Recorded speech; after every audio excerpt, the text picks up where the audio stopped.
Hi guys, welcome back to Sports with Mono and Mono. I'm Jim and I'm here with Steve, my partner, the brothers Monahan.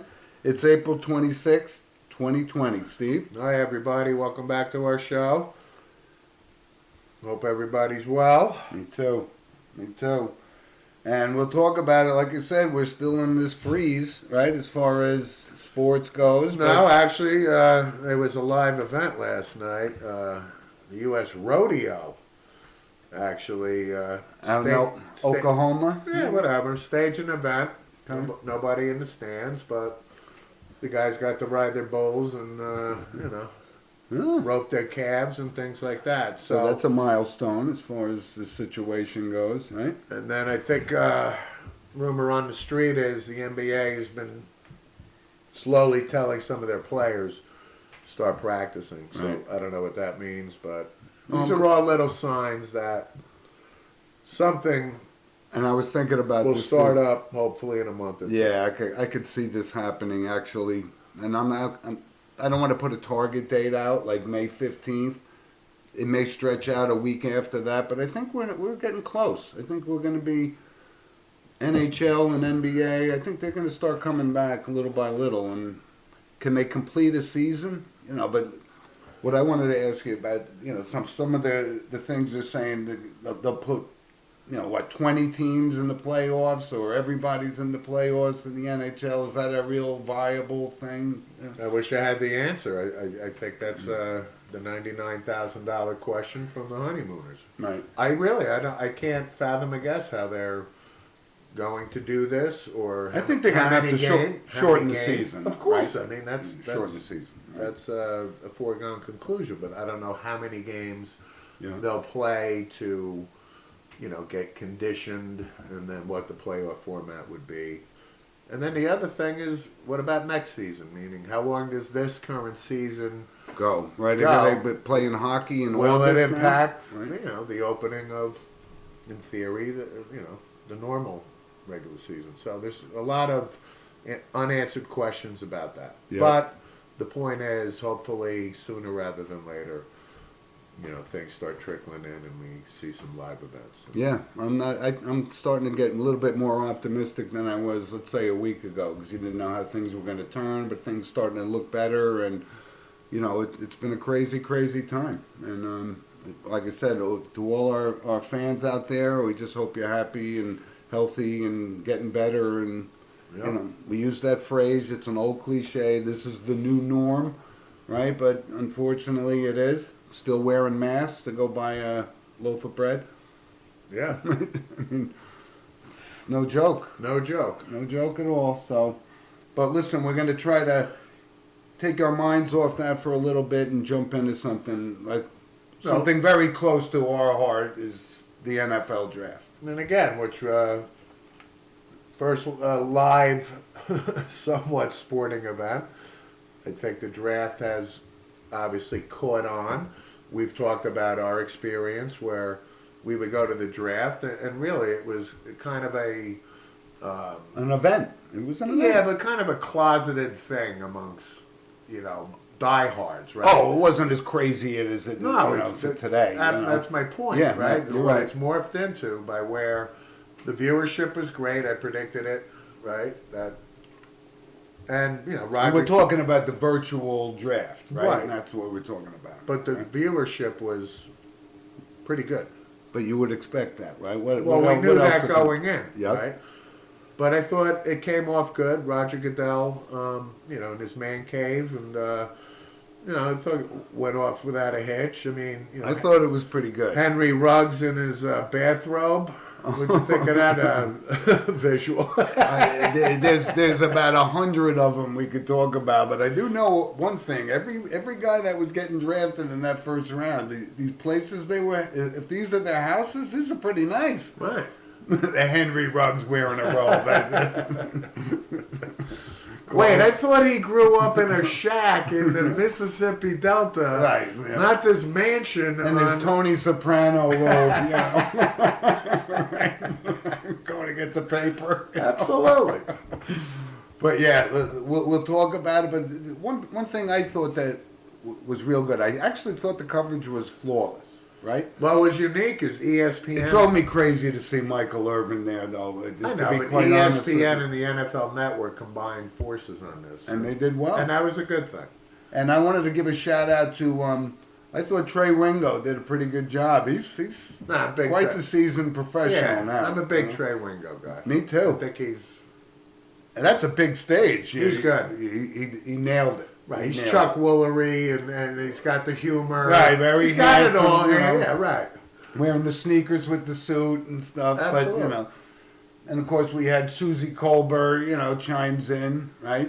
Got the first interview with Joe Burrow, the #1 pick. Right, which we expected to see. Right. Right. So let's talk about the draft itself. All right, you so know. let's talk. So, no surprises up front. Joe Burrow, right? Yeah. 99.9999% chance that was going to happen. Right. And for the 15 minutes, the Bengals had the pick, of course. They're waiting for the phone to ring just in the event. However, the Burrows needed to, act for 15 minutes like, gee, you think that call's coming, Dad? I wonder where I'm gonna go. Be okay, son. I think you're destined, right? So anyway, Burrow, no surprise. Yes. Chase Young, no surprise for the Redskins. Yeah. 3, Akuda. I had him penciled in for Detroit. However, that could have been a viable spot. So no For question. trading. No question. You're saying he was the #1 defensive back in the draft. Without question. Okay. Yeah, move on. so Akuda was a home run for Detroit. And I was texting you, just before the draft. The Yep. Giants made the 4th pick, right? And And I know I was on the show last week, and I said I wouldn't disagree with Isaiah Simmons, one of quote unquote best Yeah. player available kind of thing. Yep. And I texted you just before the draft. I said, you know what? The Giants need to get that left tackle, and they did. And I was very pleased with the Giants pick. That's fine. Yeah. Thomas from Andrew Thomas out of Georgia. Georgia. I mean, So again, there were four top-rated tackles from Becton with the Jets got. which I would have ranked #4. Andrew And Thomas, Wirfs. those are 1 and 2. One right. and 2 right there. Right. Josh Jones, but he wound up going second round or so. Right. But my brother Tom called. We discussed it after the draft. So the Giants draft, and Tom, for our listeners, is the biggest Giant fan Right. in our family. So of course the obligatory, what did you think of the draft call? So okay, it fills a need. I thought Simmons, he thought Simmons, but okay, right? Can't go wrong with No, I the was big very- man at left tackle. I was very happy. with However, he pointed out, he says, "Did you hear about this Tristan Wirfs?" I said, "No, what?" He said, like, "From the low end of the pool or something, with no water." I saw it. They ran it during the draft. He jumped out of the pool. He jumps out of the pool. My brother and I said, "He jumped out of the pool? That's my guy."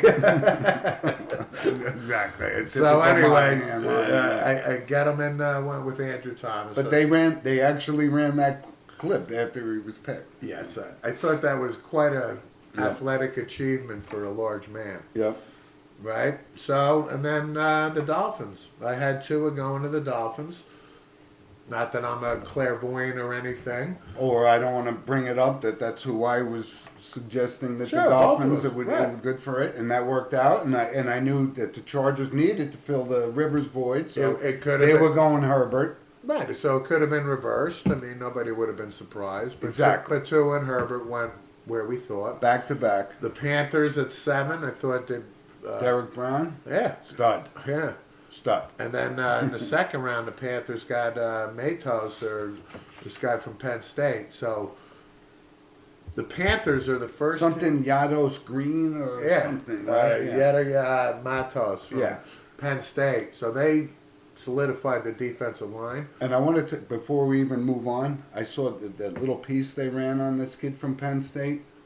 Boy, this guy has gone through Yeah. hell and back. Yeah. I mean, And he's a good football player. but the stories of Yeah, his good- father, Good story, sure. look But- it up. It's awesome. But anyway, the Panthers this year are the first team since the '85 Browns to draft all defensive players in all 7 rounds. So Matt Rule, defensive guy, and Yep. I Okay. thought that was unique. But you know, just moving down the list, we'll get to the Jets. So Becton, they select. And if we were just talking before, there was like 4 guys, right? Wirtz and Thomas and so forth, and this kid Becton. But this kid Becton, I said, was jokingly said, he looks like Eddie Murphy from The Nutty Professor, you know? Right. Professor Clump. What are you doing there? What are you doing there?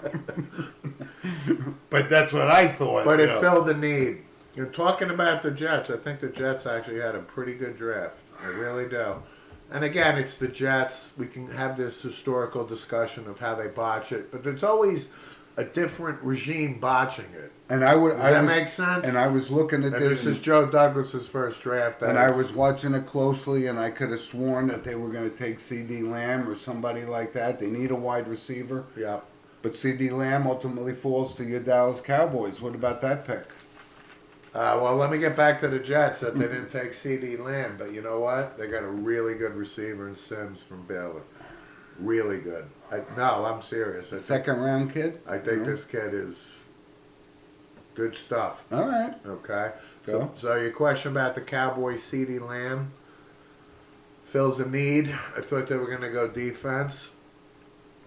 C.D. Lamb. I thought the Giants should have went. I mean, the Cowboys should have went center. I thought Cesar Well, Ruiz from no, Michigan yeah, no, but was the pick for them. No, we got a kid out of Wisconsin in the 5th round. Listen, we got a bargain on the 5th round. Okay. I think I have my heir apparent, Travis Frederick, who retired. But that's why I thought the went need to for Wisconsin, Ruiz. so I'm going to Okay. fill the void with a Wisconsin kid. All right, from a Cowboy fan, good. But back to C.D. Lamb, I'm not sold. However, if Mike McCarthy is signing off on this and he wants C.D. Lamb, You think Mike McCarthy had any say in yes, this whatsoever? I absolutely do. You do? I do. Absolutely. Knowing who runs the show, Yeah, you really do. I do. Okay. Right? All right, Because Cowboy fan, move Because on. it's Mike McCarthy. Okay. Right? I give him street cred. Oh, listen, I And worship if Mike he McCarthy. wants C.D. Lamb, I feel better that Mike McCarthy evaluated this guy and said this is the receiver. So this means we can put the Des Bryant back to the Cowboys to rest. I mean, can we finally put this to rest? I would hope so. Okay. I would hope so. He's kind of a Des Bryant sized guy, right? I mean, fast as daylight, and Yeah. right? So we shall So you're see. happy with the pick? Sure. And then in the 2nd round, we drafted Trevon Diggs out of Alabama, cornerback. Yeah. And he's good. That's a good pick for you guys. But that's a need for the Cowboys. We're very thin at corner. Byron Jones went to Miami. Not that Byron Jones was, Mel Blunt or anything, but we need depth in the cornerback. No, I think I think your second pick was better than your first pick. So overall, is there a team that you think knocked it out of the park? Good question. Knocked it out of the park. Yeah, I'll say the Green Bay Packers. Now, and I'm jokingly saying that, but I'm wondering. Let's talk about that for a quick second, right? Sure. I don't have any problem with the Packers trying to fill a void. Rodgers, great. We love him, Hall of Fame. He's You know that. 36. Right. Exactly. You got to plan for the future. But Okay. would I have moved up or made a trade? I think Jordan Love would have been there 5 picks from then, without having to give up a pick. But there was a lot of feedback. A lot of people say, well, listen, Rodgers should say, this is cool, I can't play forever. And then the other folks say, what an insult to Aaron Rodgers. I said, insult to Aaron Rodgers? He's a starting quarterback. He can be the starting quarterback for as long as he wants. There's no insult. It's not even a debate. All they did was draft the Not a quarterback of the future. That's what they did. They liked Exactly. the kid in 3 years. Rodgers is 36. He's not going anywhere. He's being paid so much money, it's ridiculous. Exactly. So I think they filled the need. 2nd round, they draft A.J. Dillon, running back from Boston College. College, Who's a big yeah. kid. Yep. But they did not address like the wide receiver need, meaning Rodgers needs to win now. He's 36. Devontae Adams. But they didn't address the wide receiver thing, so that may mean they still can find somebody in free agency, whatever the case may be. But I don't think the Pack had a real good draft. I just thought it was a reach too, but listen, they got this guy, and yeah, I wanted to talk about a couple other things, some surprise picks, right? The Raiders, this kid Arnett, they Yeah. took. Now, listen, That kind of player? yeah, we talked about Jeff Okudah. I mean, they got Ruggs, right? I mean, that's But for we the talked- Vegas. But we talked about Jeff Okudah at Ohio State as the third overall, and definitely the highest rated corner. This kid, I don't know why he wasn't listed first round, but he was on the opposite side of Okudah at Ohio State, and Yeah. this guy was outstanding. So I'm not surprised that, I thought he was first round material, but they got him at the second, in the second round. I think this kid's a good corner. But I thought the other big surprise pick was the Eagles' first round pick. Absolutely, that's the elephant in the room, Right? I mean, Let's talk about it. okay. Really?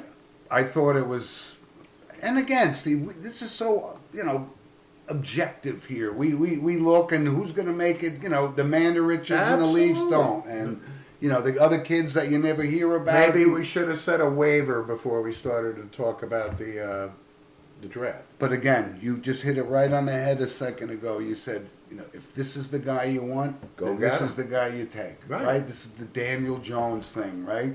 Yep. But they took this kid, the wide receiver, right? I mean, good player, Yep. good player. But Jalen Hurts. Let's talk about Listen, Go ahead. Jalen Hurts. Watched him as a freshman at Alabama. He won a lot of games. You couldn't be more impressed with his character, his demeanor, Agreed. his leadership, all that. I'm a Jalen Hurts fan. Okay? I admire And his then talent, he loses his job to Tua, right? which was a bold move by Saban Bold to say, move. this is what I think is right. So then He Tua transfers. and but Tua gets hurt in the playoff game against Georgia. They're down against Georgia, Alabama. Who comes in? Jalen Hurts. Jalen Hurts saves the day, rallies Alabama. Yep. However, the writing was on the wall, and he transfers to Oklahoma. My only thing about Jalen Hurts is I don't believe he is a NFL quarter, meaning In the Lamar Jackson mold kind of thing, is what Yeah. you're saying? Yeah. They could And I- possibly be the same and I player. hate to say it, I'm just talking from my And he's not going to play quarterback in Philadelphia anyway, unless Carson Wentz gets hurt. Right? well, of course, he's not beating out Carson Wentz, right, who they just emptied the ball. but I guess it's interesting to see if they do translate him or transition him from quarterback to another skill set because he is probably that talented. And he could be that Christian McCaffrey type, Could be. player, right? Just Could be. all catch the ball, run the ball, Yeah. receiving, returning kicks, whatever. He's that kind of a talent. I think but it's not a think- bad But we pick. should have brought it up, obviously, because second round pick for Jalen Hurts, I think that was the biggest head scratcher of the draft. What, did he win second round? Yeah. Really? Yeah. I The didn't, man. I didn't have him in my round one picks, though. I mean, Definitely not round one. I'm thinking fourth round, fifth round. That's would- just me. That's where I would have ranked him. he's going to be a player, though. But that was my surprise pick. So if we can say overall who had the best draft, we don't know. I don't know, but We don't know. Here's one thing I was talking about. I had some Mike Burns and Tom Kramer. These are Buffalo Bill fans. They're fans of our show. And I said, soon as that pick came up, I thought Buffalo needed a running back. And I said, you got Dobbins and you got Taylor there. And they didn't take a running back. That was a surprise to me. Yeah, but they did. Ultimately. Zach Moss. Okay, but not their first pick.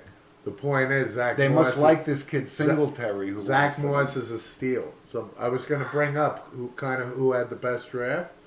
I think the Buffalo Bills did pretty good, man. Really? Oh yeah, Okay. they got AJ Espinosa from Iowa, great Good player. Yeah, totally. Zach Moss drafted Jake Fromm in the fifth round. Jake Fromm is a wild card. Can you believe he dropped to the 5th round? What's going on there? Dude, this No. guy was a top 3 college quarterback. I understand that, but 5th round? 5th round? I'm not surprised. Jacob Eason got drafted, I think, in the 3rd, right? Yeah. By the Colts, Yeah. which I think is a great pick for them. I thought the Colts did well. Jonathan Taylor, I couldn't believe he was still available, Uh-huh. That's a good pick. But Dobbins and Taylor were both available, and the Bills didn't take them. I So thought that was the pick. Dobbins goes to the Ravens, 2nd round. Taylor to the Jonathan Taylor to the Colts, we just Colts, talked yeah. about. um, And, Swift. Swift was the other guy. Swift from Georgia, yep, right? Went to Detroit, I think. yep. Right, so there goes the run. And we talked about this. This was a small class for running backs in this draft. But I really was surprised by that pick. But ultimately, like I said, we'll wrap up the NFL, which, by the way, was sponsored by Coriano Trucking of West Haverstraw, New York. Yep. Thank you, Guy, and hope you and your family are well. So, what else do you want to wrap up with the draft? Overall, success. I thumbs up? thought the Jets had a good draft. I think the jury's going to be out on the Giants. Yeah, they We got didn't- this kid McKinney though I in the was just second going round. to say That was a I was- steal. I was right? just going to say I think they hit a home run though with David McKinney. I thought they were going to take Grant Dalpett. That's who I was thinking the Giants. But they took a defensive back, and McKinney, according to the Mel Kipers and stuff, was the best available defensive back in Yeah. the draft at the time. They got him in the second round. That's a value pick. Good too. I, Good. I thought the NFL did a good job for the situation that they were in, this quote unquote virtual draft. Yep. And, and that's it. So now the rosters are solidified, so to speak, with all the draft picks. Yeah. And we shall see when they lace them up. Yep. Right? Looking forward to it. That football is. Listen, if hockey and basketball and baseball are coming close, football's got a few months away, and I think that's gonna show up on time. I think it is. And there were a couple things, and we'll finish up. LSU had 14 players drafted. Drafted, yeah. Yep. The SEC had 63 players, which is the second most. And the first 3 picks of the draft were teammates at Ohio State in 2017. Right? That's a unique thing. How about that? Yeah, I think that's Kevin Bacon 6 degrees of separation stuff. Yeah, Right? absolutely. That was good. That's good. Ohio State. So anyway, let's move on. But Steve, let's stay with football for a second because it's something you and I talked about before we get into the next Hall of Fame thing. Steve and I are very particular about our Hall of Fame selections. We are stringent. Okay, we believe it is there for the elite. Right. And just on a whim, I decided, right, I'm quarantined in the house like everybody else, can't go anywhere, right? So I decided to look up something. And something came up to me, and I said, Terrell Davis, Hall of Fame. So I looked up his numbers. And just like you said before the show, yeah, he had 2,000 yards one season. He had a great year. And we said, this guy is unbelievable. But overall, he had 4 1,000-yard seasons. And so I started to look up other guys, and I said, if Terrell Davis is in the Hall of Fame, and by the way, we're the same guys that say Joe Klecko belongs in the Hall of Fame, and it's almost embarrassing that he's not even under consideration for getting into this, right? And we're big proponents, and Joe, you will get in there, and people who are listening send us emails and tell us if you feel differently, but the Hall of Fame. So I looked up other guys, Chuck Foreman. I looked up Jamal Anderson, right? He had 4 1,000-yard seasons. No, he wasn't. Fred Taylor, he had like 7. Right, but Fred Taylor. And they all played a lot longer than Terrell Davis. Yep. However, the argument is Terrell Davis's impact in those 4 years was worthy. I thought the only guy that got in early was Gale Sayers because he was. Well, I think he beat And him. I looked up his numbers, and Gale Sayers' numbers were, like I said, he suffered that terrible injury, but there's no question his presence on the field and he was a little before our time that we could. But Terrell Davis to the Hall of Fame, does he belong in there with the Earl Campbells and those kind of guys? I think the eye test comes into play here, right? So back to your Gale Sayers point. Played 6 years, I know. right? Officially, or Yep. 6.5 or whatever it was. Right. But the eye test from any football fan in the 60s, this guy is so ridiculous, right? You see this special talent that is Hall of Fame worthy, and his production for that period of time warrants it, And I get it. injury aside. But I just right? wanted to bring up other And I guys. think Terrell Davis, I'm not saying he's Gale Sayers, and who was a special talent, but Terrell Davis, I think the eye candy test says this guy was a special player. 2,000 yards. What could have been, what should have been. They won a though. couple I mean, Super Bowls, you know. And again, we're so stringent, but I looked up other guys to say, okay, if Terrell Davis, then this guy, Right. And I'm going, wait a minute, it's the same Hall of Fame as Earl Campbell and Jim Brown, whose numbers are just blow you away. But there were other guys that had impacts, and we were watching the Steelers Viking Super Bowl. What was that? 1972, 4, right? 5. Chuck Foreman 75. had a great career, right? Wilbert Montgomery, it is a name out of the past from Philadelphia Eagle fans. He was a great player when he played. Yeah. Otis Anderson's numbers are better than Terrell Davis's numbers. Anyway, I just wanted to bring that up before we closed on the NFL because again, we're very stringent in this Hall of Fame, and we're the pro Joe Klecko getting the Hall of Fame. He deserves it. If Warren Sapp and Howie Long are in there, who, by the way, neither one of them belongs. Anyway, so let's move on. And our next segment is sponsored by Lynch Motors from Manchester, Connecticut, and loyal supporter of the show, and we thank them for their sponsorship. So you need a Toyota, that's where you go. Steve, let's move on to, okay, we covered the NFL. We talked about before the NHL. I just got to bring some things up here. I watched some unbelievable footage of the Islanders' 4th Stanley Cup season, right? The Gillies, the Trottiers, the Bossies, playing against the Edmonton Oilers with the Gretzkys, right? This was the phenomenal future of hockey playing. You know, it's funny, while we're watching, It was so awesome. but while we're watching this live, Which we were, I of think course. that's 84-ish, right? It was 84. Yeah. My only point, and I'll let you continue, is we knew how great the talent was we're watching, if that makes sense, right? Because we watched it because all you the knew time. the Islanders just won 3 in a row, 4 in a row, right? That type of thing. And you saw Gretzky and all this, and Messier, Young, and all this stuff. And you knew that was going to be the future. But right? the point is, these two teams together, at least for me, I knew I was watching historic greatness at the time. And there's not a lot of instances I can think of or refer to that I can say that. And we knew each team in and out, right? We knew everybody on the Islanders. And Yep. it was Gretzky, it was Lowe, it was all these. This is Jiggs McDonald with Eddie Westfall. And here at I'm Jerry. Right.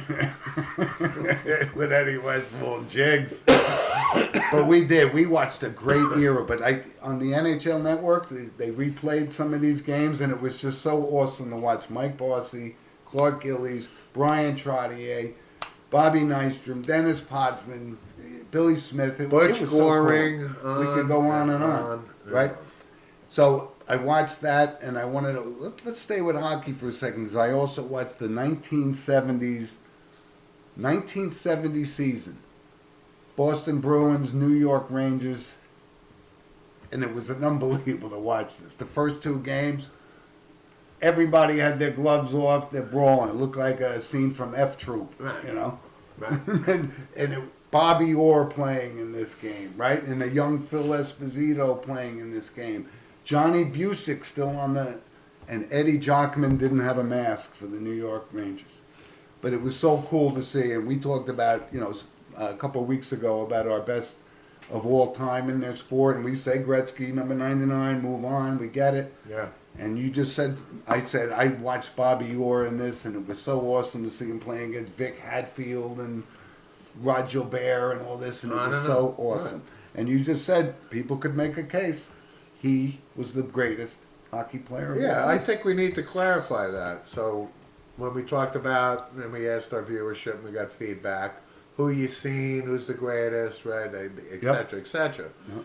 Bobby Orr, right? So my only point is, I'm still giving my vote to Gretzky, but Bobby Orr, they're going to need a recount, and you're going to have to count Chads. Okay. That's how good he was, right? And here's where I can let me give you my thought on that, because I don't disagree. Watching this highlights now I appreciate. He was a little before our time. We were that game 1970. I'm 6 years old. I mean, I don't know what's going on. No, I can't. Yeah, we're too young. But we saw Wayne Gretzky from the day he put on a pair of NHL skates to the last game he ever played. The great so we one. saw that. The great one. But the highlights, and that's what's been real great about this time. You get to see some old footage of that, and I watched the Devils and the Rangers, Game 7, 1994, which is double overtime, Stephane Matteau. It was one of the greatest hockey games you could ever possibly imagine to see. Awesome, awesome stuff. But you know what? I know you're partial. I think, didn't you have a picture with Bobby Orr? I know you had one with Messier. Gretzky. Gordie Howe. So what am I... Could have sworn you had one with Messier, no? I do. So here's my story. So going to Boston University, the 1988 Stanley Cup Finals between Boston and Edmonton. Cam Neely was on Boston, and the great one and Messier are still together. First two games are in Edmonton. They come back to Boston. And my college roommate, Robert Fitzpatrick Fitzy, had season tickets, so he got invited to this event at the Copley Hotel, which was actually the NHL awards presentation between the off day between games 2 and 3, right? We go into this, we're in college, 21, what have you. We meet everybody. Gordie Howe. That's unbelievable. I mean, right, everybody. Right? We get pictures with everybody. And you're giving it a we're not worthy kind of thing. So the Bruins are on the dais to the left, and the Edmonton team is on the right? This banquet hall. You're expecting Don Rickles to come out, or Henny Youngman or something, right? So anyway, I see Gretzky and Messier at the end of the table on the dais. And I said to my buddy Fitzy, who had a camera, I said, I'm going to get a picture with these guys. I don't care if I get thrown out. They couldn't have been cooler. Got a picture of Wayne Gretzky. He allowed me to come up. He was at the last seat at the end of the table. And he said, yeah, come up, you can take a picture. And I took a picture, and Messier was a couple seats over. And the Wayne Campbell... Right, we're not worthy. I'm not worthy. I'm not worthy. So I was able to get a picture with that. That's awesome. Yeah, that's awesome. Absolutely. But listen, I just wanted to bring that up because hockey kind of goes under the radar with the draft and everything. But some of these highlights were just priceless. No, brings you back and goes, oh my God, this was as great as it was when we watched it live. And it's 30 years later. You're correct. But listen, let's move on a little bit before we...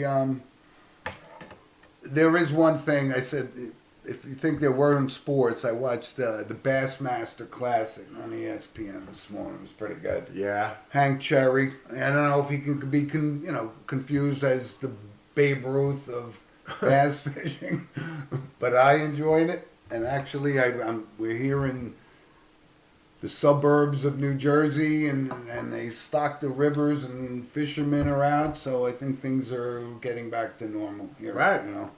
And we're broadcasting The literally, river was raging, by the way. 3 or 4 blocks away in the Ramapo River. I live in Oakland, New Jersey, Yeah.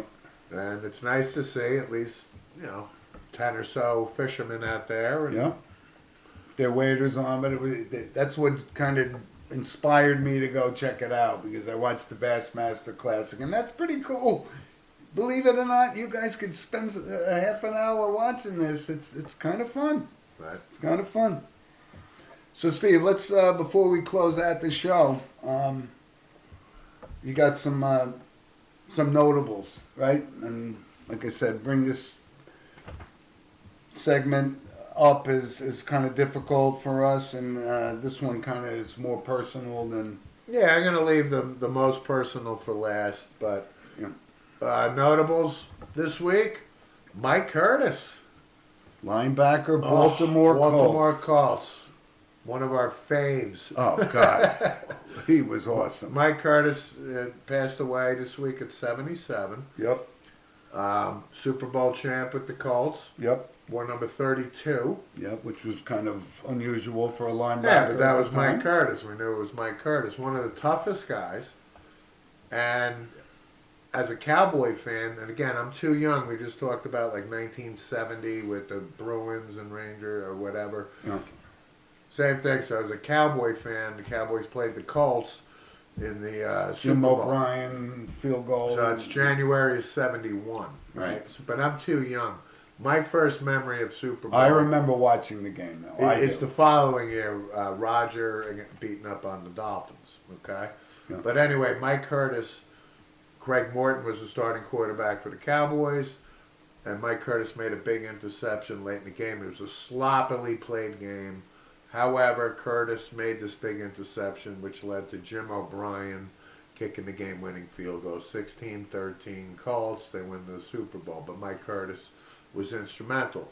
The other thing about Mike Curtis was he's famous for is when a fan came out onto the I field. think they were playing the Dolphins, I believe. It might have been in Miami or something. No, I think it was in Baltimore, if I'm not mistaken. I think they were playing the Dolphins, wherever it was. But you're right. Right, and he also had like a club on his hand, it might as well been a cast or something.